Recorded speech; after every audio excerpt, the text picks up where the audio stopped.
Hey everybody, welcome back to the Book of Lore. It's chapter 3, it's 2023, it's a beautiful thing. Right now, I'm at the Iron Oak Games studio. They're currently working on For the King 2 as we speak, just back there. And I'm here to answer some of your questions. We gathered them from Discord, YouTube, Twitter, and beyond. And I'm gonna do my best to give you some answers to those. So let's get right into it, let's go. Will For the King 2 launch on consoles? We've gotten this question so many times since the reveal of For the King 2. Yes, it's going to come to consoles. It'll hit Steam first and then come to consoles a little bit after that. We're not quite ready to say when just yet, but our goal is to get that PC launch out there and then launch on consoles as soon as possible afterward. Is it still possible to play with 3 characters, or are we forced to play with 4? This is from Raven the Husky on YouTube. Like the first game, you can play with sort of any number of characters under 4. It'll get a little bit harder the fewer characters you have, but you do have that option available to you. One of the great things about the first For the King is that the community came up with so many different ways to play that we didn't even think of. And we are definitely going to offer that same level of flexibility in For the King 2. So I expect to see some insane, like, no death, no weapons equipped runs or something like that. You guys are insane. Will there be split screen, shared screen, or couch co-op like there was in For the King 1? This is from Dordo3 on Reddit. Yes, absolutely. Like, you know, when it comes to split screen, it's more like shared screen since it's turn-based and all right there. But yeah, it's the same principle. It'll work exactly like it does in the first game. Why did you change the art style? We love the low poly aesthetic of the first game, but you know, with the sequel coming out, we wanted to explore different art styles to keep the game looking fresh and to sort of bring the world of Farul to life in a different way. We want this game to feel like a sequel. We want to build on what we had with the first game, and we want the look and the feel of the visuals to evolve with it. We can't wait to show you what we have in store with the second game. There's a lot we haven't shown you. No more physics-based deaths, just twist the knife. This is from Adept Scholar 7717 on Reddit. Yeah, it's just not true. Will For the King 2 be harder than the first game? This is from Liang from Gamersky. That's a tough question. We're not really making it harder for the sake of making it harder, but I will say that we know that there are so many different types of For the King players.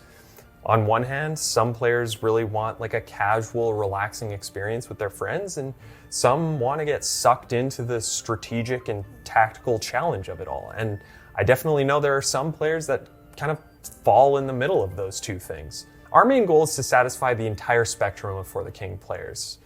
There are going to be difficulty levels that you can set with your party, but our main goal is to design the game in a way that offers a level of flexibility and choice in the challenges that you take on. So yeah, if you want it to be, For the King 2 is going to be really damn hard. Or not. It's up to you. Will the For the King 2 soundtrack be available for purchase at launch? This is from Frank on Haybox. Oh yeah, absolutely. The music, again, is being written and produced by John Robert Matz, who did the first game as well. Super, super talented guy. We know how important the music is to all of you. It's so important to me. It's so crucial in sort of like sucking you into the world of Farul. And we want to make that available to you in any way we can. We'll talk about it a little bit later on when we do know a little bit more. If you haven't noticed yet, in some of the past Book of Lore videos, we've sprinkled in some tracks here and there from the upcoming game. So if you didn't notice that, go back, check them out. They're like little Easter eggs. Maybe there are some in this video. I don't know. I haven't edited it yet. That's a future Rogan problem. Future Rogan, put some tracks in this video. On it. What's been one of the biggest hurdles in making, as you've said, the map much bigger? This is from Mint Coded on YouTube.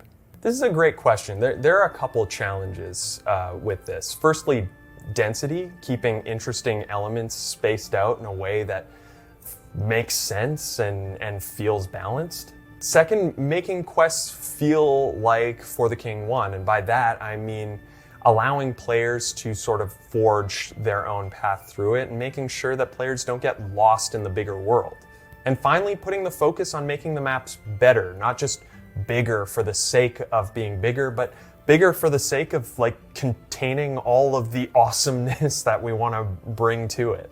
I will say that also like a huge part of game development is problem solving. It's like constant, consistent problem solving.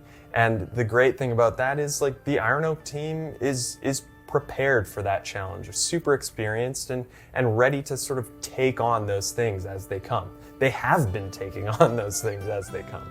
I see that there are different terrain elements in For the King 2. Will there be settings like gaining speed buffs while you're on the main road and speed debuffs while stepping on different terrain areas? This is from Chi Shen Yanwu on Bilibili.